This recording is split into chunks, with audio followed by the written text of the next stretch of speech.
much information as we can in the next hour. However, I do want to leave some time at the end for questions. So please write them down and feel free to ask as we get towards the end. Do you need more chairs? There's a chair here. There's one up here. There's one in the middle here, and it looks like there's a couple over here in the middle. There's one back here.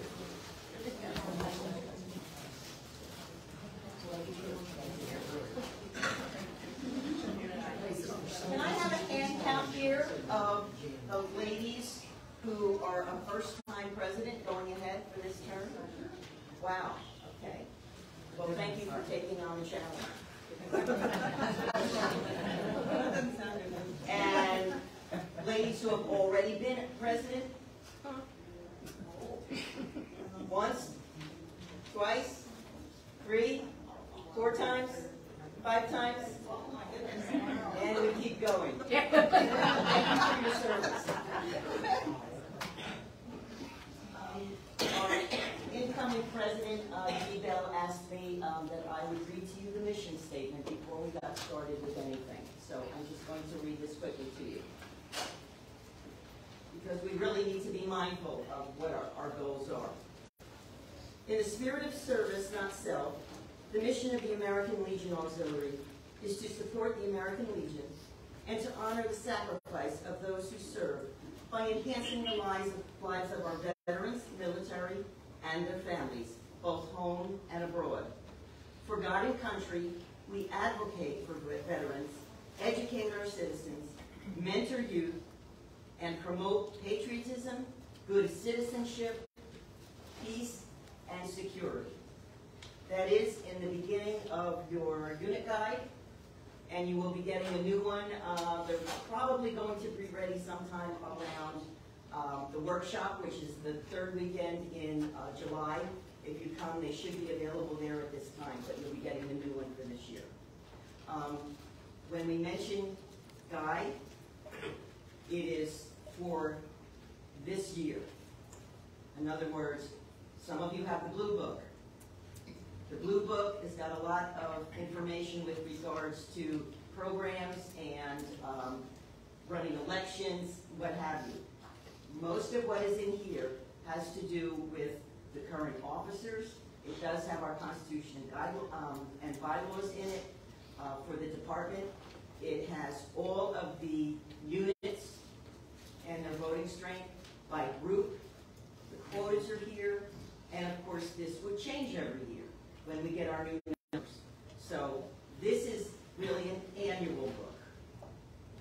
The other, I just wanted to add to that, if I may. When Ann King Smith was president, I offered to put an index in the back of that because there are some questions that come up all the time and you can't think, oh, is that in section 1 or section 3? So if you go to the back of it, I hope they're going to continue that. I would think they would. Go to the back and then find, voting strength or quotas. It's very, very important that we are good leaders.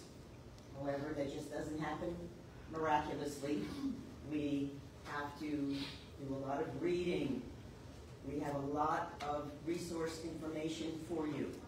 Not only this guide, the blue book, which has the poppy on the front, there's information in there. On the website, there's every form that you may need. There is information. Everybody's Constitution and bylaws are there. So you can read the latest version that your unit has sent in. Make sure you keep it up to date. And it's very important because you are going to be the source of information for your members, for your chairman, for your officers. So I highly recommend when you leave this convention that you start doing quite a bit of reading so that you are familiar with what you need to do. Yes, ma'am? Is that the ALA.org? ALAFL.org. Thank you. Matter of fact, if you look it up, if you have a laptop with you or iPad right now, if you go to that, when you go back to your rooms or wherever, you will see a lot of information about this event this week and other information about upcoming events. The installations are starting to show on the schedule. So it is an excellent, excellent form of communication with our members. I have a question, Yes. Robin. When do they update the data that's on there? Like, is it after this installation? The officers Yes. and the new chairman, Right. that is not going to happen until later on, because just to let you know, after convention, the officers and chairmen do attend a boot camp, and we learn all the information that we're going to do and bring it forth to all the members, our plan of action that we're going to have. So, program action plan is what it's called. And those chairmen and officers will present that at workshop. Workshop is the third weekend in July, and it's open to everyone. Most importantly, it's held for the chairman, because they are then going to present that information at the schools of instruction, which are within 45 days of the workshop. So it is vitally important that you encourage your members to go to your school of instruction, and if they can, to come to the workshop, because that, again, is for anyone who wants to attend. And again, this is primarily for the district chairman, so that they can present more information at these schools of instruction within the districts. But it is open to anyone who would like to come. We do have a social hour the night before, and you will learn a lot of new information at the workshop. So the workshop is for the district. I don't want to say it specifically, but mainly those are the people who will benefit from it most, because they have to, and they are required to give a talk at School of Instruction about their committee or their position. That could be secretary, treasurer, and they are required to pass that information down to the units. Okay? So it is vitally important, those of you in the district that attend. Yes? If I could add in something, Robin. Sure. I'm trying to not steal your No, thunder. that's okay.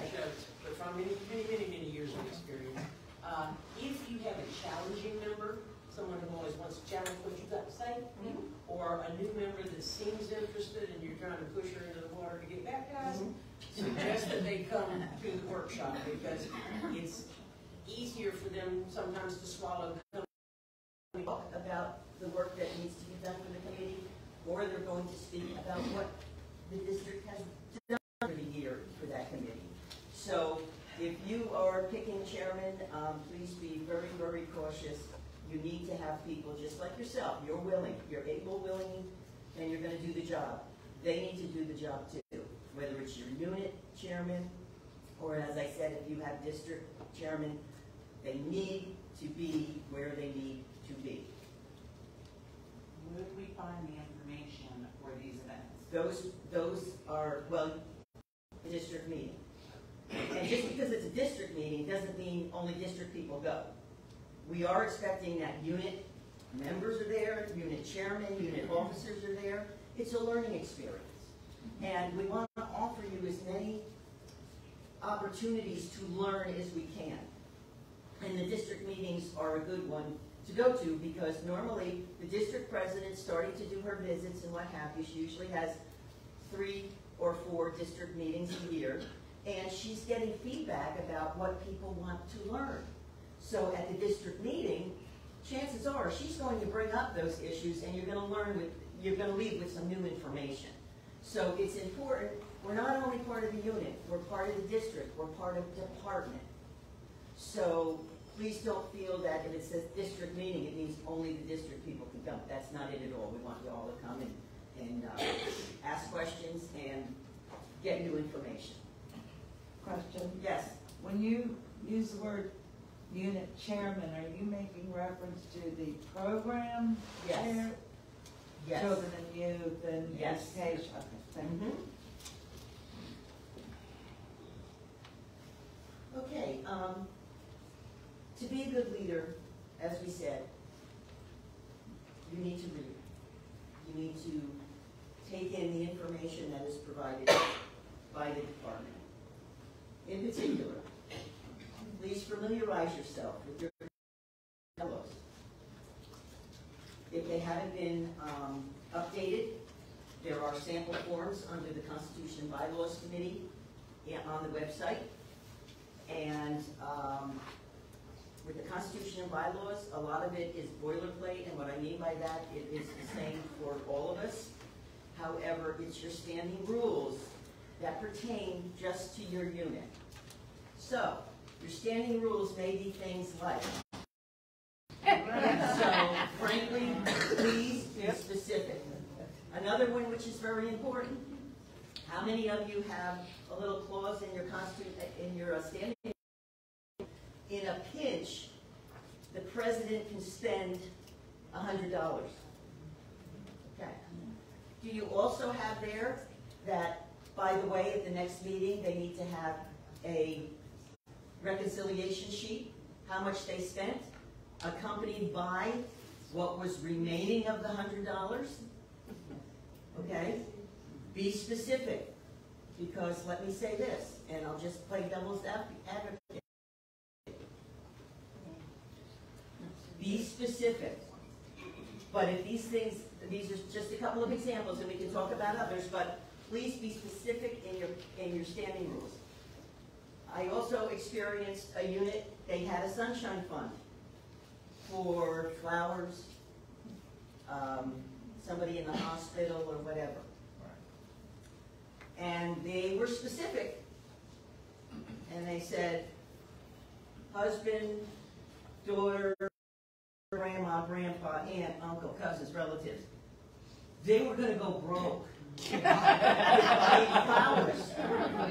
So, you know, if you are a unit that is very conscious of every dime, yourself with the programs that you have. Because, as I said, you are going to be the go-to person for your unit. They're going to be asking you questions about what can I do for my program. Well, you need to send them to the website because the program action plan is going to be there. However, you will be the one to answer those questions that they maybe can't find or germane strictly to your unit. So keep in mind, you've got to find the information. When you're being asked information, please do not guess. It's okay to say, you know what, I need to check that out. I may either refer to a guide, refer to the website, refer to a mentor. Hi. How are you? Come on in. Yeah, let's see, right here for you. We have time because you're late. And it is wonderful. It is wonderful to think of someone in your unit, or in your district, or someone you can just get on the phone, who can help you work through some of the things. Because you are going to, especially your new members, you're going to have a lot of questions. We understand that. But you need to be prepared, and if you don't have the answer, just don't guess. Find out what it is, and actually, when I do that, I'm jotting my notes down, and then what I do is I have a little notebook, and each of those notes I update, and it goes under the category, under the chairmanship, or maybe it's a protocol issue or a parliamentarian issue. Then I've got all my notes, because it may be something that never came up before. But that's the good thing about this organization. We have so many minds that we get all kinds of good ideas. So questions come along with that. The parliamentary procedures I mentioned briefly. It is an appointed position, but it is certainly recommended that when you hold your meetings, you have a parliamentarian. And the parliamentarian is someone who is seen and not heard. You may have seen this at other meetings. You may see it at convention. there is a person sitting to the right of the president, and there might be a little tug on the jacket, and it's a quiet note. Maybe you forgot to introduce someone. Or maybe it's a question that needed to be answered and the parliamentarian is trying to help. But seen and not heard, that means zip it.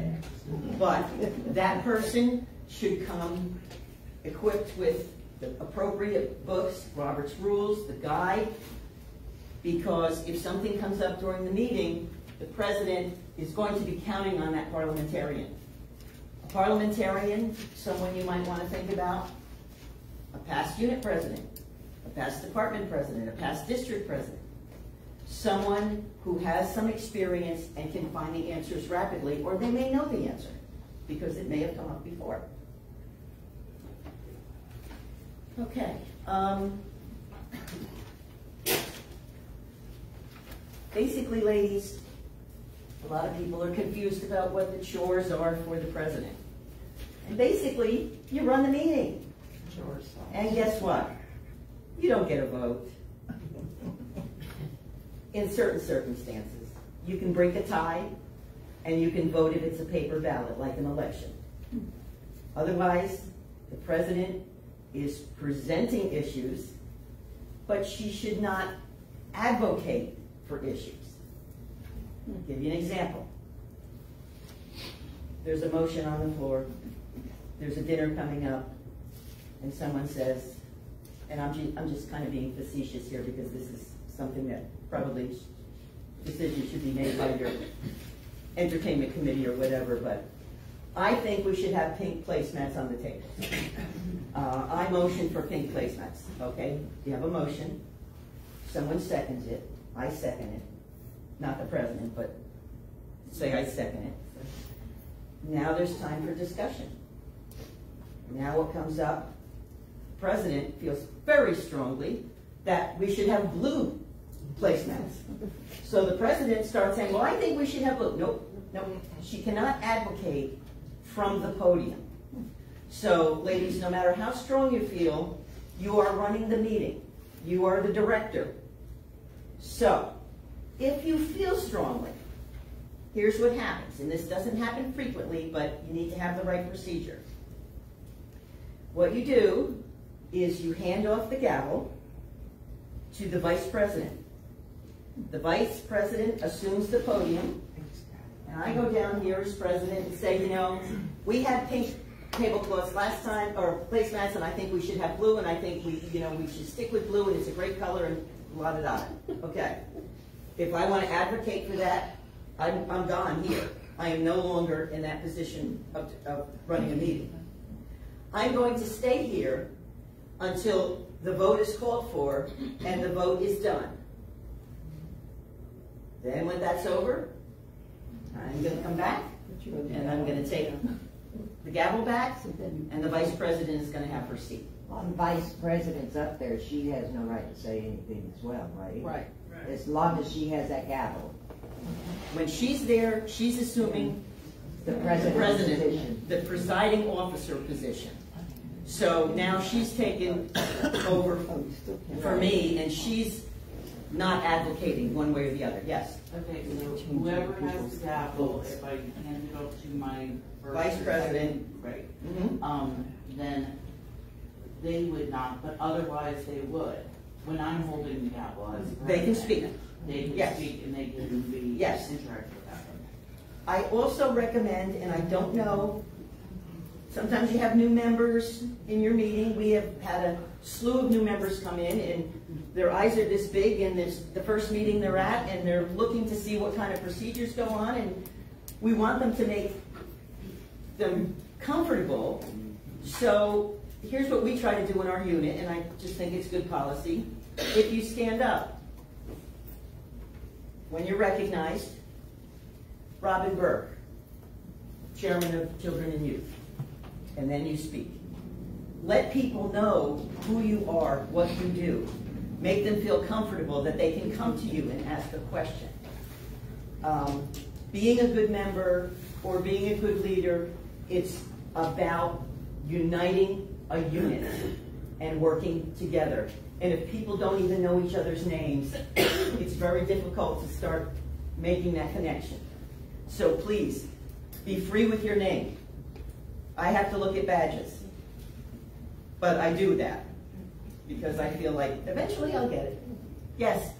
Can you call for a ballot vote whenever you want? Like if you want to vote, if you're the president? There sometimes are times when there might be a contentious vote going on. Kathy, would you indicate that to do that, you would have the general membership vote on that, to have a ballot? Contentious and without personalities. The issue needs to be contentious, okay? We went through that at National when they raised the dues, and there was a debate back and forth about how much and whatever, so, but we've got to keep personalities out of it. There are more units, more problems come up. I could go on for hours about the personalities getting in. For God and country, we associate ourselves together for the following purposes. Together.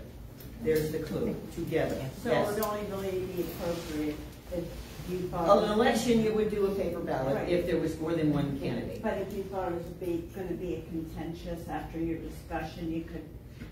Hopefully not. But you Hopefully could. not. I've been in this organization since 2005, and I've never been in an in a meeting where a unit meeting where we had a paper ballot other than election. Yes. This is kind of relevant to this, when you mentioned making a motion. Mhm. This year, our unit's gone back and forth from using somebody making a motion to making a move. Yeah. So which one is it, are we supposed to be Okay. making motion or motion? Here's the thing. It's, I move. Now, you can say, I make a motion, but the proper way is, I move to. I move to make a motion. Okay? No, you don't have to say it both. It's just one or the other. One. It's either, I move that we have the pink tablecloths or whatever. Right? Some people say. And I need to reiterate that again also, because I also spend some time on a UD&R committee, and we go around to help out units when maybe their membership is sagging or they have some maybe auditing issues or whatever. And I look at minutes, and sometimes I go, because it's not proper. There's a motion, and then there's a second. The secretary does not have to record the name of the person who seconds it, just that it was seconded. Now here's the big one. Discussion. Again, something might be contentious. So don't put yourself in a position that you're arguing with somebody to say your time's up. Well, you didn't give me time. If you think it's contentious, at the beginning of the meeting, say, when anyone is speaking today, it is 2 minutes, and you will not be repeated back up again. So in other words, if somebody else has something to say on the subject, they can do it, but you're not going to have 2 shots at it. You can't, you're not going to have 2 bites of the apple, so to speak. So keep in mind that you can limit the contention. You're in control. You've got the gavel. Okay. I have a question. Yes. Why would you change from I make a motion to I move? And when was it changed? I know this. My mother was the grammatical expert of all time. I move, it's a verb. I'm doing something. It's like I move from here to here. I'm moving. I motion is like saying I buttercup. Yeah, but A motion is a noun. Make a motion is okay, but the proper way is I move to. But for years and years, Robert's rules had it, I make a motion. So when did it change? I don't know, but we've always done I move. But again, making a motion is okay because that's grammatically correct. if you would like to say that. Yes? Can the president advocate at an executive meeting? The president also runs the executive committee meeting. Normally, it's more of a discussion on what you want to bring forward to the general membership, because keep in mind, the general membership needs to vote.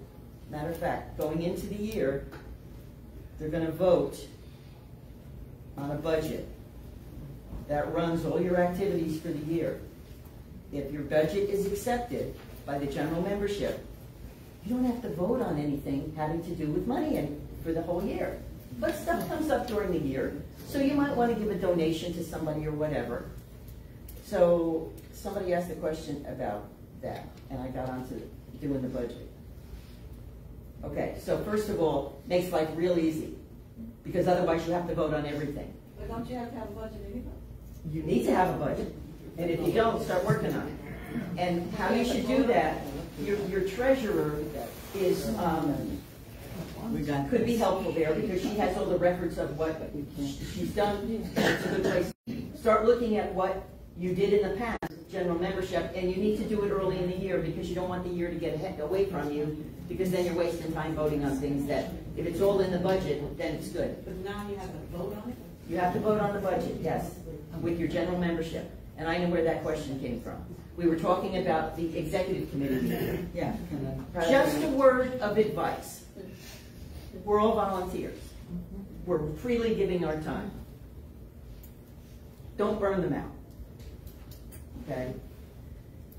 Example. We sit down in an executive committee and we talk about events we want to do. It's a 2-hour meeting. 15 minutes later, we walk into the general membership meeting and we have a 2-hour meeting and you're talking about the same thing. Don't burn out your members, because people are going to walk out of that meeting and go, oh my goodness, there's 4 hours in my life I'm never going to get back. So, think about it. That should be, your executive committee doesn't have to meet every month. If you have nothing to discuss, you don't have it settled in the budget, you're great. You don't have to have an executive committee meeting. However, those executive committee members, they're your right arm.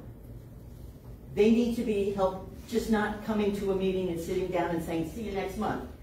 You need those ladies, gentlemen, to be your other arms. They should have a committee. They should be part of fundraising. They should be sitting a membership table, whatever. They need to be part of it other than just sitting at an executive committee meeting. And I see people looking around. You have that, don't you? They come to an executive meeting and they sit down and then you don't see them again forever to the next meeting. You want to have them actively involved in your unit. Again, what did we say? We said together. And you need to depend on those people to help you out. Yes? Executive board now, isn't that the officers plus 2 members? It's all of the officers, and it's as many at-large members as your standing rules say. So, we have 3. It means that you elect them as an executive committee member. All the others are elected as officers, so they're part of the committee, but these 2 or 3 or whatever, how many you have, is actually, that's their title when they're running for an office. It's an executive committee member. Is past president on the executive? It depends on what your standing rules say. Is in some units, like ours, the last president, the immediate past president, is what we call the ex officio member. It's by her title that she was past president that puts her on the committee. Now, she's not elected, and she's also not an at-large. She's just an additional member there, and hopefully that person would give you plenty of guidance. Yes? I just wonder if it has to be in the standing rules if your officer don't attend the meetings? Can they be? National has a different feeling about that. You can't say you gotta come to 3 meetings, or you can't have excuse, because frankly, there's no excused absences. So when your secretary is reading the roll call, there's no excuse. It's not excused absence. Maybe they called you and said, I can't make it tonight. Absent. That's all. It's not excused. It's absent. There's no reason why the president to miss more than 1 or 2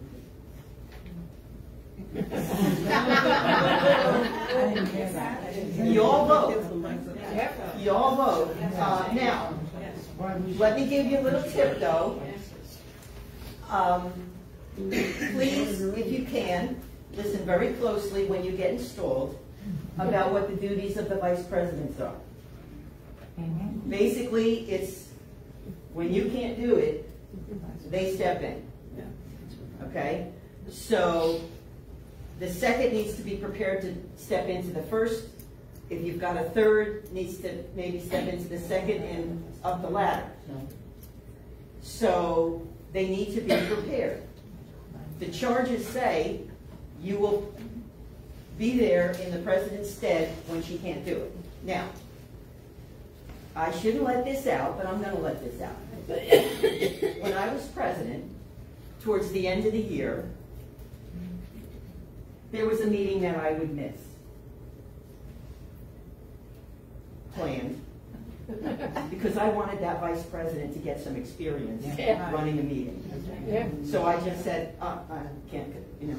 And I call her and say, you know, need to run the meeting on Monday. Oh, okay. So, ladies, tell your vice presidents to pay attention and read as much as they can about being a president. Also include your vice presidents and stuff too. Oh, absolutely, absolutely. It's not in stone, but many first vice presidents are membership chairs. Many second vice presidents are the event chairs. That's perfectly fine, whatever you want to call them. Why we are on that subject, your secretary. How many of you elect a secretary? And how many of you appoint? Wow. Okay. Let's just play devil's advocate for a minute. And we talked before about contention. How does a president who relies on a secretary going to work out with someone who's elected and maybe they don't get along? Not very well. Sometimes, and I'm not dictating what you need to do, but most units appoint the secretary because it's done by the president, and she knows she can get along with that person. They work well together. As long as they're doing their job, sometimes that's a way, it's something to consider when you're reviewing your standing rules, whether you want that elected or appointed. It's in your standing rules, whether they're. It's stated in the bylaws, but it's I think it says elected or appointed. Yes. And then you have to say that in the standing. You have to specify it. Yes. Yes. Yes. What's the minimum amount of officers You have a meeting? to have a Quorum. to have a unit? I mean, we only had 40 members to begin with. and Okay. only 3 people come to the meeting. All right. Let's talk about the meeting situation. In your standing rules, it also says what kind of a quorum you have.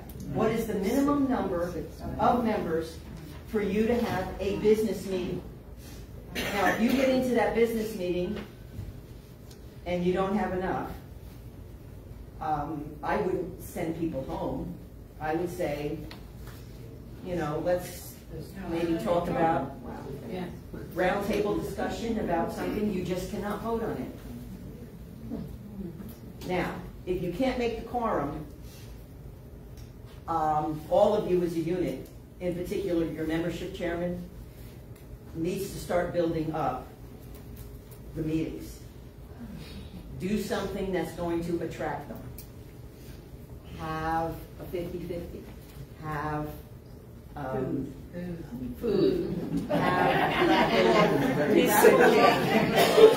bottle of wine, just tell them they can't drink it that night. So think about things to get people to meetings. Speak with the post at the canteen. They may donate 2 dinner tickets. You know, everybody goes to the post for dinner. Drink card. Yeah, it's a drink tokens. Whatever. That'll get them there. There's always something to attract. We had this in the first unit I was in. It was like a dwindling. And what we decided is we changed our date because people were saying, oh, you know, I can't come out at night. So we changed this to Saturday morning. We got more, and then we also offered them some. So we, you know, it was crazy. Then people were coming like, you know, out of the woodwork. They wanted to come to the meeting.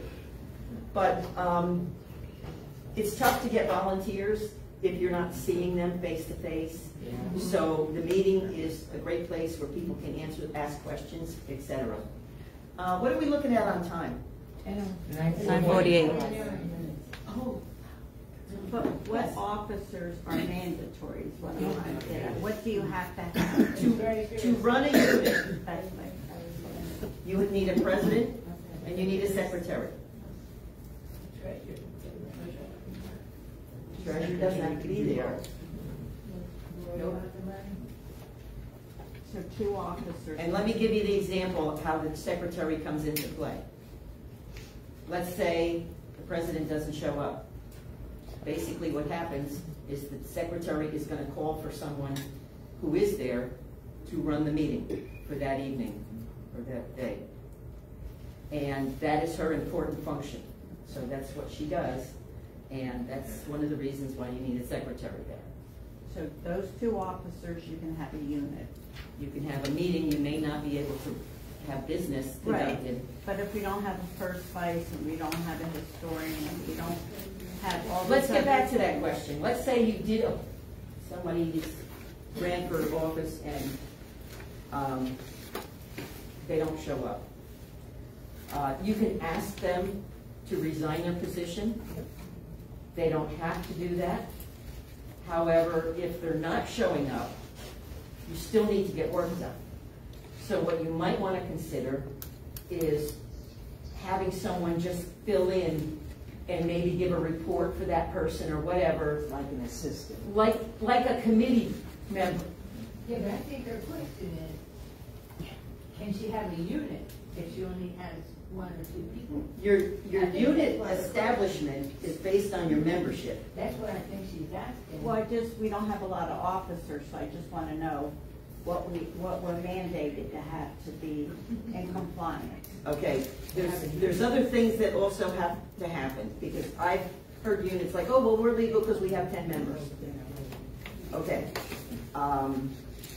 If you don't follow what you need to do, and this isn't necessarily the chore of the president, it could be assigned in your unit to the treasurer or the secretary, but there are always forms that have to go to department. Right.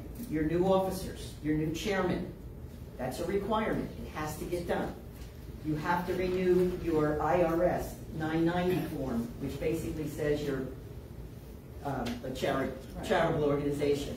It has to go in every year.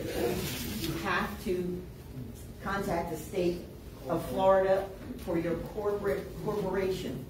You have to change the officers every year. Costs you $60, but you got to do what you got to do.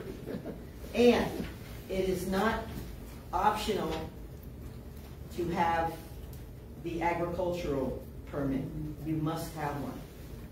I know it's a 15-page form you have to fill out with your balance sheet and whatever, but it has to be done. cancel you out if you don't have.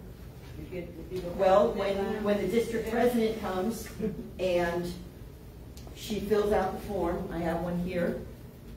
The president, she's going to sit down with the president and she's going to check off and she's going to say, okay, do we have this from your unit, this from your unit, this from your unit? And if there's any district presidents here, I suggest you make copies of those and attach them.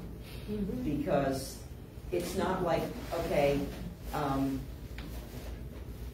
over the phone, do you have this, do you have this? You can't do that. It needs to be in person, you need to see them. And frankly, if you are so inclined to keep a record, please attach them to that form after you fax it or send it into department. Because it's important that everybody has those documents.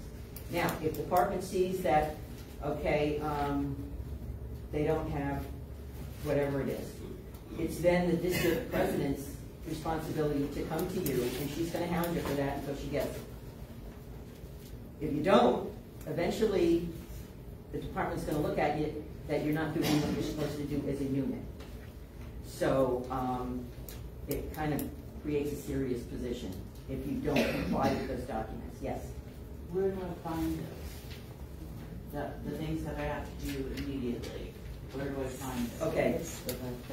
Your district president will provide you that form, but it is on the website, and I believe it's under district documents. District visitation. Yes, it's the visitation. Yes, Kathy? Robert, suggestion, having been a president all over the place, ladies, get yourselves an agenda before your very first meeting. My next That's topic. your Yes. thing. Yes. And I don't know if you're going to touch on it, but one thing it does, everybody gets a copy of it when they sign into the meeting. That saves a lot of chit chat. Oh, And, yes. oh, I forgot that so and so was such and such, but they got one that they can mark as you go through it. Couple of things. The minutes need to be reviewed by everyone. Now, sometimes they're just stacked at the information table, and you can take one and read it right before the meeting. In our unit, we send them out, email. And I totally understand that some people don't have computers.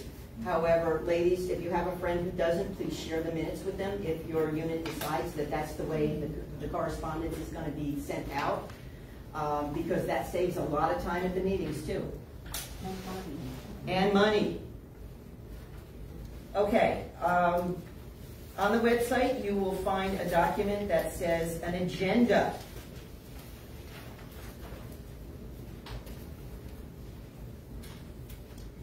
And the agenda is a guide for you to run your meeting.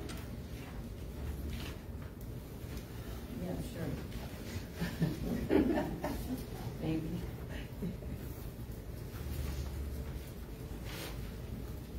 Okay, well, in any event, it's on the website, and basically what you have to do is you are going to open your meeting.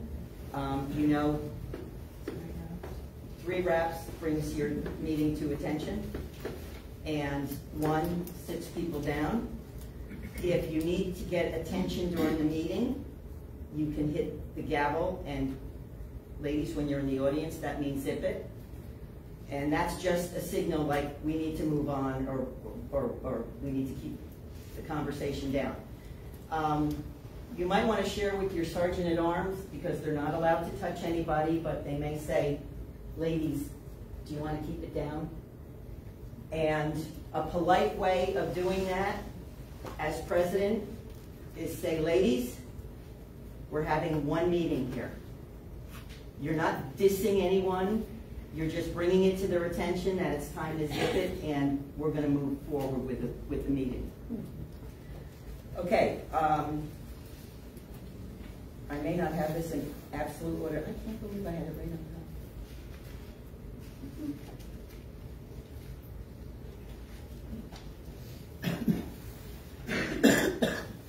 Okay. Couple of important things, because we only have a couple of minutes left, so I'm going to just touch on the highlights.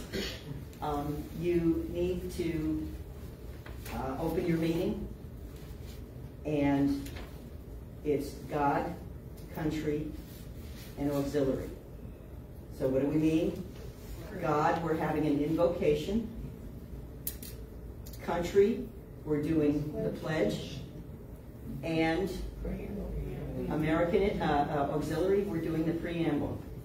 If you have a pull down in your unit, please make sure you pull it down And you make sure you pull down the auxiliary one and not the Legion one. The Legion one is one sentence different than ours, and people will get to the bottom and go, So make sure you pull the right one down. There'll be a roll call, and as I mentioned before, it's either present or absent. Okay? And the secretary reads the minutes. Now, here's with the minutes. If there is an adjustment, it can't be like, well, we really talked longer than whatever on a subject. It needs to be something that is erroneous that needs to be fixed. Like, the treasurer's report was given and there was a number transposed. That is a legitimate adjustment to the minutes. Otherwise, the minutes stand. This is the secretary going verbatim as the meeting is going on. So it's her record, and it's just accepted as read. You do not have to vote on that. If there's an adjustment, yes. Treasurer's report. Yeah, yes. Can I ask just one quick thing? Sure. If you have a secretary that has 3 or 4 pages of minutes. Yes. Or fidgeting and you don't want to do this. Is it okay to have those minutes, the ones that are emailed out or available at the meeting, and do a book of motions and have her, after she reads the opening, the date meeting, who was present, officers, then read the motions and say that the... I have not had that question come up, but that is a very good question, because I do know that some units do a book of motions, so that when something is accepted, it's written in the book, date, and whatever. If it's a monetary issue, it goes in there. And certainly that's a short way to have the minutes read. However, I will have to look into that, Ann, because I don't know the answer to that. Roberts, I looked at Roberts, and Roberts does allow for that. They do? Okay. I'm just wondering, do we need to put it in our standing rules that that's the way it's going to happen, or? Clarification is always good. So perhaps, yes, if you were to decide that that's the way it's going to be and it's in Robert's rules that way, then I would add that accordingly. One way to kind of head that off, I know, especially with a new secretary, she's going to want to write everything down. It's okay to say there was a discussion about X. If it didn't result in a vote, it was just a discussion. That's all it was. You don't have to say, you know, Susie said this and somebody else brought this up or whatever. No, a discussion. However, if it's a vote, don't say you had a discussion. If you had a vote, you had a vote. Because otherwise that thing is not legal. That whatever you voted on. You have to have a vote if it's not in your budget. Okay? Let me field some questions because I want you to get out of this as much as what you need to. So instead of going on, but please look on the website under President. There's documents there. Pick which ones you want. However, if you will please put your email address on the form in the back, I will get you the packet that I've made up to send to you. Yes. Okay? Yes, Kathy. A little more detail. When I mentioned agenda, I have made up one that has the date, it has all the chairmen, the standard, there. Right. All the chairmen are listed up top, so people can, oh, if I need to take me about this, I can do that. That's a great idea. Unfinished business, of just 1 or 2 sentences, a reminder, we still need to vote, or this is coming up, and then new business. And again, in 1 sentence, and it usually only takes 1 page. And that way, again, It should only be about a page and a half. I mean, if you have an hour meeting. Right. And last comment, this comes up a lot. You don't have to go on until you get a vote. If you want to table an issue, it gets tabled. Vote to table it. Bring it up at the next meeting, or when you have more information, or whatever.